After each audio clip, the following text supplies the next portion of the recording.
No topo do mundo, o gelo está recuando. Para a maioria, isso é um sinal de desastre climático. Mas para um pequeno grupo de nações poderosas, é o som de um cofre se abrindo. Um cofre que guarda um prêmio estimado em 90 trilhões de dólares. Isso mesmo, 90 trilhões. Mais do que o valor somado das economias dos Estados Unidos, China e Japão. Esta não é uma história sobre ursos polares. É sobre poder. Sobre uma nova Guerra Fria, que não será lutada com ideologias, mas por recursos congelados. Uma guerra silenciosa que já começou e que definirá quem dominará o século XXI. A pergunta não é se haverá um conflito, mas quando ele se tornará visível para o resto do mundo, e quem sairá vitorioso desta batalha pelo último tesouro da Terra. Por séculos, o Ártico foi visto como uma barreira intransponível, uma imensidão gelada e inútil no mapa. Durante a Guerra Fria do século XX, era apenas uma arena para submarinos nucleares jogarem um jogo mortal de esconde-esconde sob o gelo. Era o caminho mais curto para mísseis voarem entre a União Soviética e os Estados Unidos. Mas, economicamente, era um deserto. Então, algo mudou. O planeta começou a aquecer. O gelo que antes protegia a região começou a derreter em um ritmo alarmante.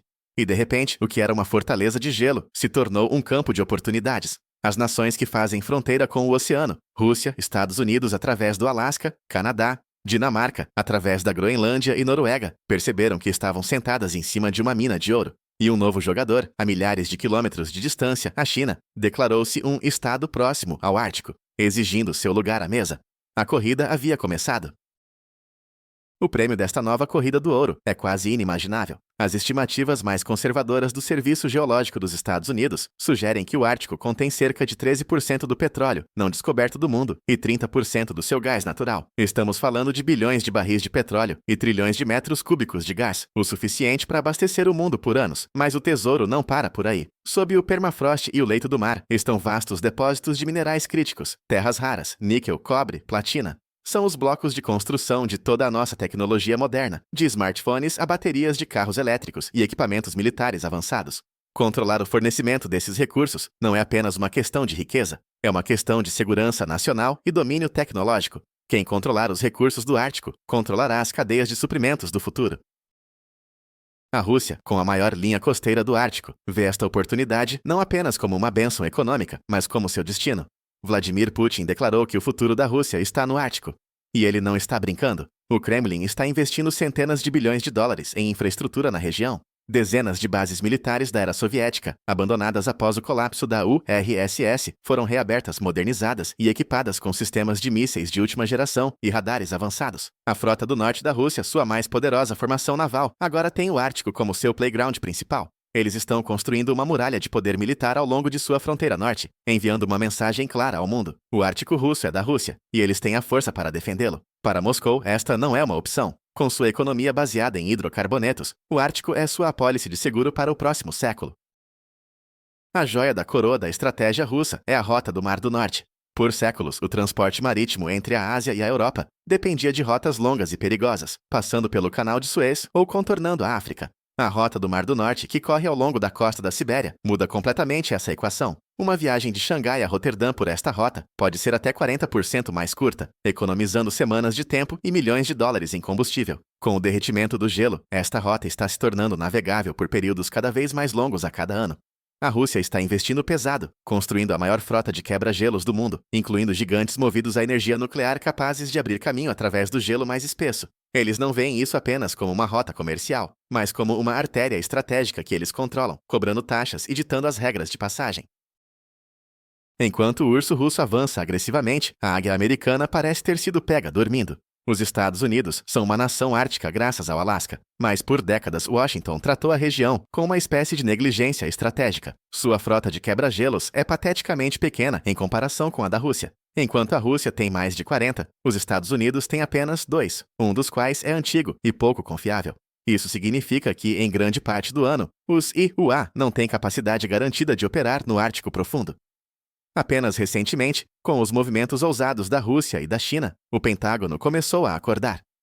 Novas estratégias para o Ártico estão sendo publicadas, exercícios militares estão sendo realizados no Alasca, e há um debate tardio sobre a necessidade de investir em navios, portos e infraestrutura para projetar poder no topo do mundo.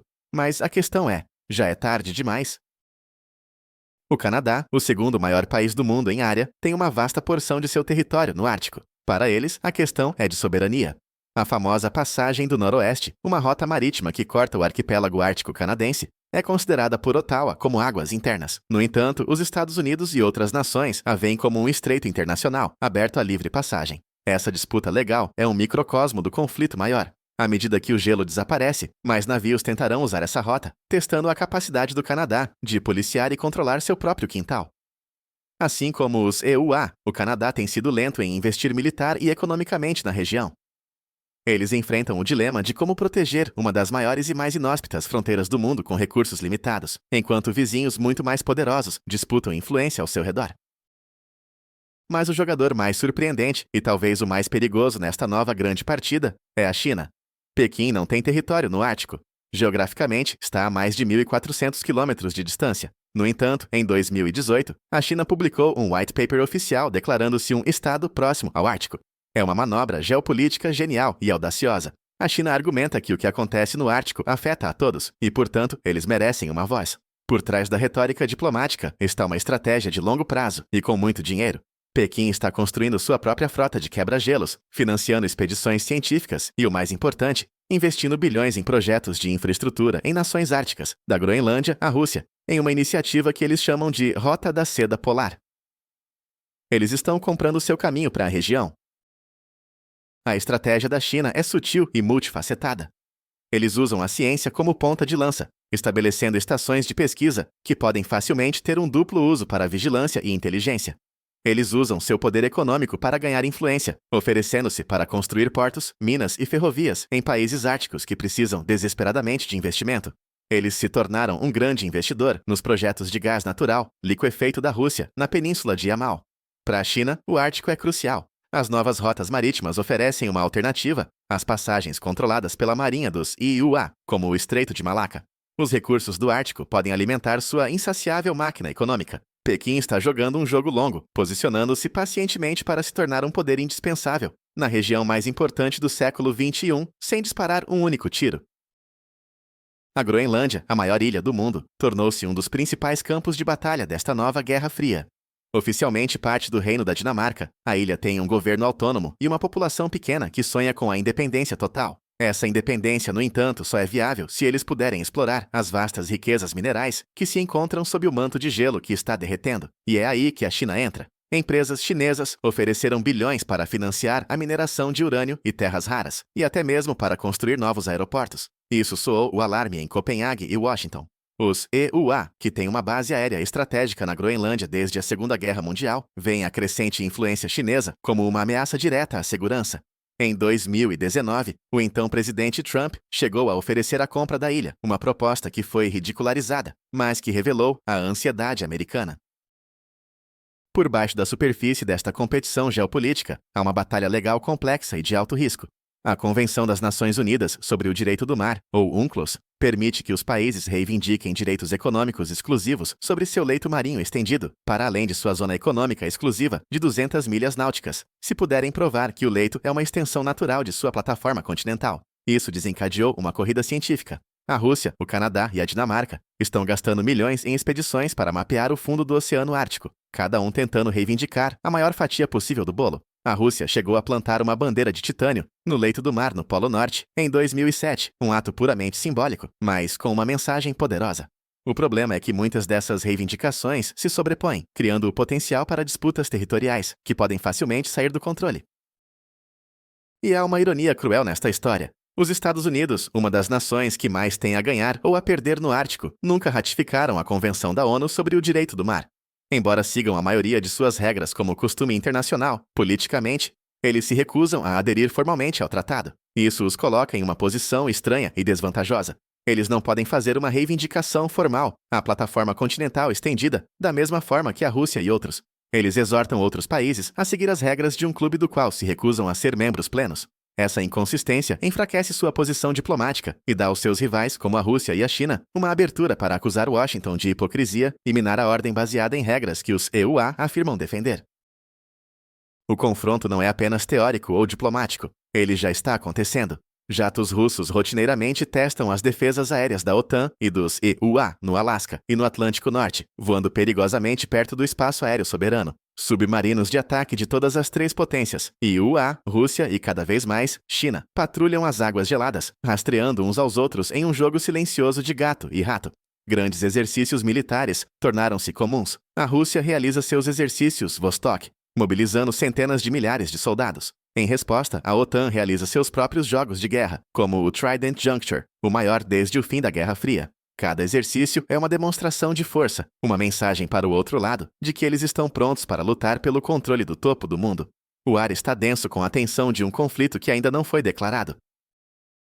Enquanto as grandes potências disputam o controle, os povos indígenas do Ártico, que vivem na região há milhares de anos, são pegos no meio. Sua cultura e modo de vida tradicional, baseados na caça e na pesca em um ambiente estável e congelado, estão sendo destruídos pela mesma mudança climática, que está criando oportunidades econômicas para as nações do Sul. Agora, eles enfrentam uma nova ameaça: a militarização e a industrialização de suas terras natais.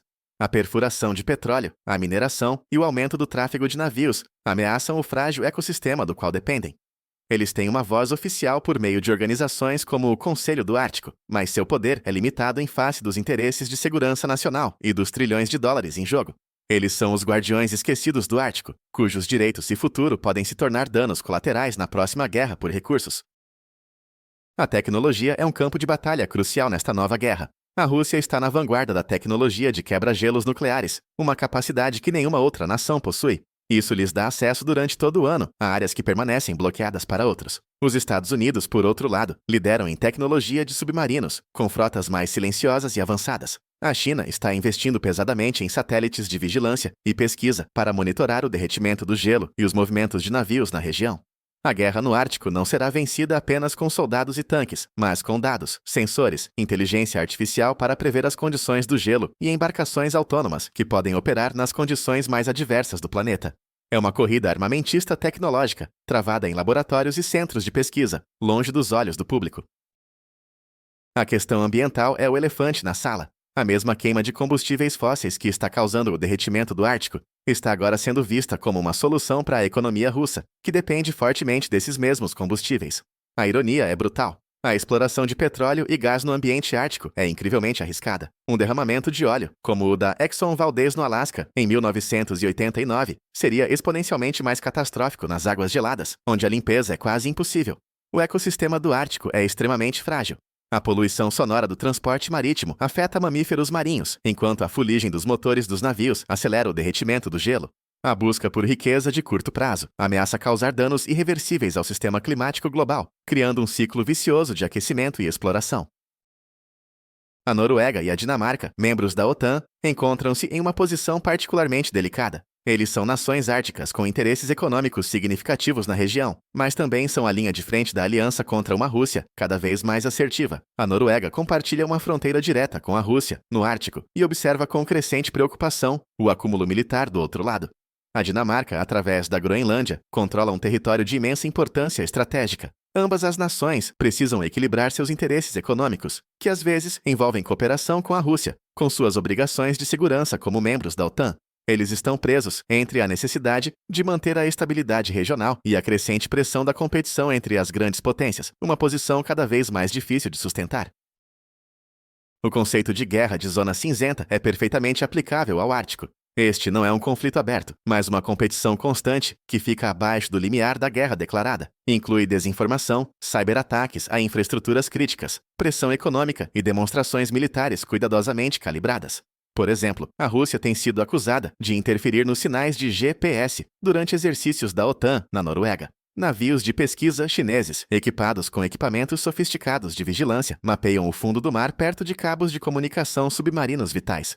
Essas ações são projetadas para serem ambíguas, difíceis de atribuir com certeza e fáceis de negar. É uma forma de enfraquecer e testar os adversários constantemente, sem cruzar a linha que levaria a uma resposta militar direta. O Ártico é o tabuleiro de xadrez perfeito para este tipo de conflito do século XXI. O papel do Conselho do Ártico, o principal fórum intergovernamental para a cooperação na região, está sendo testado como nunca antes. Criado nos anos 90, em uma era de otimismo pós-Guerra Fria, o Conselho foi projetado para focar em questões como proteção ambiental e desenvolvimento sustentável, proibindo explicitamente discussões sobre segurança militar. Funcionou bem por um tempo. No entanto, com a crescente militarização e a competição geopolítica, ignorar as questões de segurança parece cada vez mais ingênuo. Após a invasão da Ucrânia pela Rússia em 2022, a cooperação dentro do Conselho foi suspensa, paralisando efetivamente o único órgão diplomático da região. A quebra da diplomacia aumenta significativamente o risco de que mal-entendidos e incidentes menores possam escalar para um conflito maior, sem um canal estabelecido para a desescalada. Os pontos de estrangulamento naval são cruciais em qualquer estratégia global, e o Ártico tem os seus próprios. A lacuna G-Iruka, um trecho de oceano entre a Groenlândia, a Islândia e o Reino Unido, é a porta de entrada para a frota do norte da Rússia ao Oceano Atlântico. Durante a Guerra Fria, a OTAN monitorou intensamente esta área para rastrear submarinos soviéticos.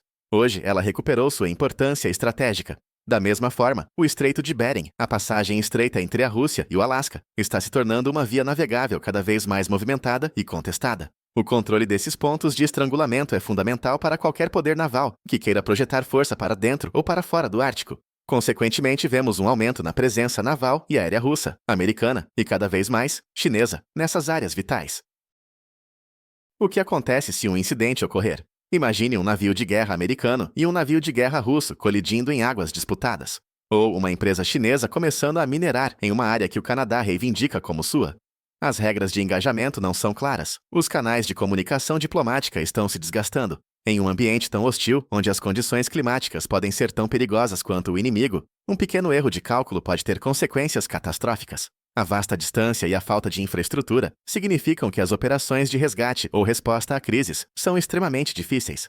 A combinação de alto valor estratégico, reivindicações sobrepostas, acúmulo militar e um ambiente implacável cria uma receita para o desastre. O ponto de ebulição está se aproximando mais rápido do que a maioria das pessoas imagina. No final, a batalha pelo Ártico é um espelho das maiores tendências do nosso tempo: o declínio da ordem unipolar, a ascensão de novas potências, a competição por recursos cada vez mais escassos e o impacto paradoxal das mudanças climáticas. Para a Rússia, é uma questão de sobrevivência econômica e renascimento nacional. Para a China, é um passo crucial em sua busca pela dominação global. Para os Estados Unidos, é um teste de sua vontade de permanecer a potência proeminente do mundo. As apostas são de 90 trilhões de dólares em recursos, o controle das futuras rotas comerciais do mundo e o equilíbrio de poder para o próximo século. O gelo não está apenas derretendo, ele está revelando um novo e perigoso campo de batalha, e as decisões tomadas hoje, em silêncio, no topo congelado do mundo, ecoarão por gerações. Então, o que tudo isso significa? Significa que a próxima grande fonte de conflito global não está no deserto do Oriente Médio ou nas selvas do Sudeste Asiático, mas no deserto de gelo, no topo do nosso planeta. A batalha pelo Ártico está redesenhando o mapa do poder global em tempo real. As consequências afetarão tudo, desde o preço que você paga pela gasolina até a disponibilidade dos produtos que você compra.